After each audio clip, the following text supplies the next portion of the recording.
जय माँ संतोषी। दोस्तों, स्वागत है आपका हमारे यूट्यूब चैनल में। दोस्तों, मैं आज माँ संतोषी की पूजा और उद्यापन के बारे में पूर्ण रूप से बताने वाला हूँ।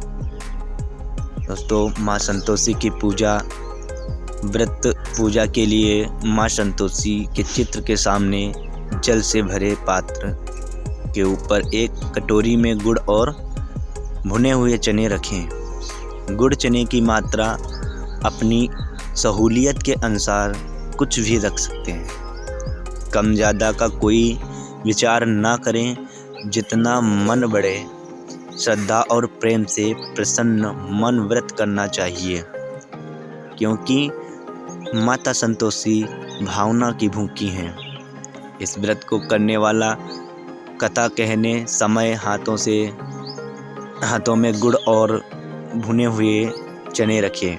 सुनने वाले संतोषी माता की जय मुख से बोलते जाएं। सुनने वाला कोई ना अगर मिले तो घी का दीपक जलाकर उसके आगे या जल के पात्र को सामने रखकर कथा कहें। कथा पूरी होने पर आरती भोग लगाने के समय की विनती और चालीसा का पाठ करें।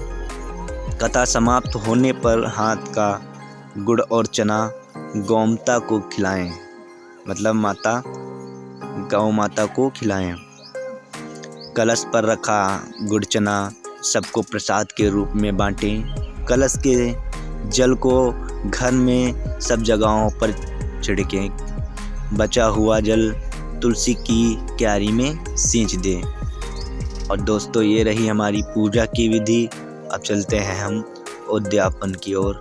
तो माता संतोषी का उद्यापन। व्रत के उद्यापन में 2.5 सेर खाजा, मोयमदार पूरी, चने की सब्जी और खीर का भोग लगाना चाहिए। इस दिन कथा के समय नैवेद्य रखें। घी का दीपक जला संतोषी माता की जय जयकार बोल नारियल फोड़ना चाहिए। इस दिन खटाई ना खावें। खट्टी वस्तु खाने से माता का कोप होता है, इसलिए उद्यापन के दिन भोग की किसी सामग्री में खटाई ना डालें। ना आप खाएं और ना दूसरे को खाने दें। इस दिन 8 लड़कों को भोजन करावें। देवर जेठ पर कुटुंब का मिलता हो, पहले उन्हें बुलाएं। ना मिलें तो रिश्तेदारों, ब्राह्मणों या पड़ोसियों के लड़के बुलाएं। भोजन कराने के बाद उन्हें यथाशक्ति दक्षिणा देवें। नगद पैसे या खटाई की कोई वस्तु ना देवें। व्रत करने वाला एक भोजन प्रसाद लें। कथा सुने भोजन प्रसाद लें। चलते हैं दोस्तों अब माँ संतोषी की महिमा की ओर। उनकी महिमाएं कुछ ऐसी हैं कि पौराणिक कथा के अनुसार एक बूढ़ी औरत थी जिसके 7 पुत्र थे। उनमें से 6 अधिक मेहनती तथा कामकाजी थे, लेकिन एक निकम्मा था, यानी आलसी था। वह बूढ़ी औरत जब खाना बनाती तो छाप को पेट भर खिलाती तथा बाद में उनका बचा भोजन आखिरी के सबसे छोटे बेटे को देती। एक दिन वह छोटा बेटा अपनी पत्नी से बोला कि मेरी माँ मुझे बहुत ही प्रेम करती है। पत्नी ने इस बात पर कहा कि हाँ, वह आपको झूठा भोजन देकर बहुत प्रेम करती है। बुढ़िया का बेटा उसकी इस बात से अनजान था। अपनी पत्नी की कही हुई बात की सच्चाई जानने के लिए उसने एक दिन त्योहार के दिन अपना स्वास्थ्य खराब होने का बहाना बनाया और मुंह पर कपड़ा बांधकर रसोई में घर में छिप गया। उसके अतिरिक्त 6 भाई रसोई घर में भोजन करने के लिए पधारे। उसकी माँ ने सभी भाइयों को प्रेम से भोजन परोसा। सभी ने जब भोजन कर लिया तब उसके बाद माता ने 6 भाइयों की थालियों में बचे भोजन को एक में इकट्ठा कर लिया। वह थाली छोटे बेटे के लिए परोस दी। यह देखकर बेटे को बहुत दुख हुआ। उसने माँ से कहा कि माँ, आप मुझे अब तक झूठा भोजन खिलाती थी। मैं यह भोजन नहीं करूँगा।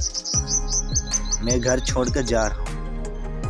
इस बात पर माँ ने भी क्रोधवश कहा दिया कि जाना है तो जाओ, मैं नहीं रोकती। माँ की यह बात सुनकर यह बोला कि ठीक है माँ, जाता हूँ। अब कुछ बनकर ही घर वापस लौटूंगा। इतने में उसे अपनी पत्नी का स्मरण आया है। वह अपनी पत्नी से कहता है कि मैं कुछ समय के लिए बाहर जा रहा हूँ, तुम अपनी निशानी के तौर पर मुझे कुछ दो। पत्नी कहती है कि मेरे पास आपको देने के लिए कुछ नहीं। फिर वह अपने हाथ में लगे गोबर की उसकी कमोज पर छाप बनाती थी और कहती है कि यही है मेरी निशानी। फिर वह अपनी यात्रा पर चल देता है। काम की खोज में बहुत दूर देश चला आया। वहाँ उसने एक बड़े सेठ व्यापारी की दुकान पर काम करने के लिए पूछा। उस समय सेठ को भी लड़के की आवश्यकता थी, तो सेठ ने उस लड़के को काम पर रख लिया। कुछ ही समय में बुढ़िया के उस छोटे बेटे ने दुकान का समस्त लेन देन सीख लिया। उसकी होशियारी तथा बुद्धिमत्ता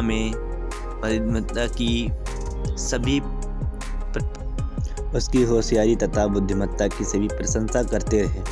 उसके ज्ञान को बढ़ता देख सेठ ने उसे अपनी भागीदारी का साझेदार बना लिया और वह एक बड़ा व्यापारी बन गया। सेठ अपना सारा कारोबार उसके ऊपर छोड़कर दूसरे देश चला गया, लेकिन उसके पीछे उसे उसकी पत्नी के साथ उसकी माँ तथा अन्य परिवार वालों ने बेहद बुरा बर्ताव किया।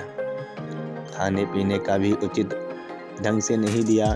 खाना पाना भी उसकी पत्नी को बेहद कष्टों का सामना करना पड़ रहा था।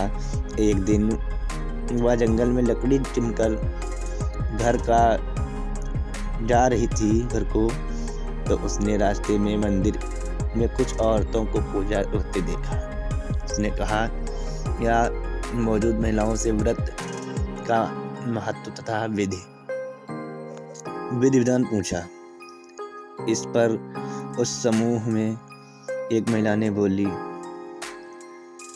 हम सभी यहाँ संतोषी माता का व्रत एवं पूजा कर रहे हैं। यह व्रत समस्त विपत्तियों तथा घटनाओं का नाश करता है।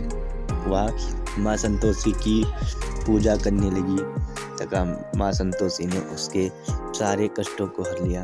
उसका पति व्यापार करके अपने घर आ गया तथा दोनों सुख से परिवार में रहने लगे तथा परिवारवासियों को आभास करवा दिया कि माँ संतोषी में कितनी शक्ति होती है।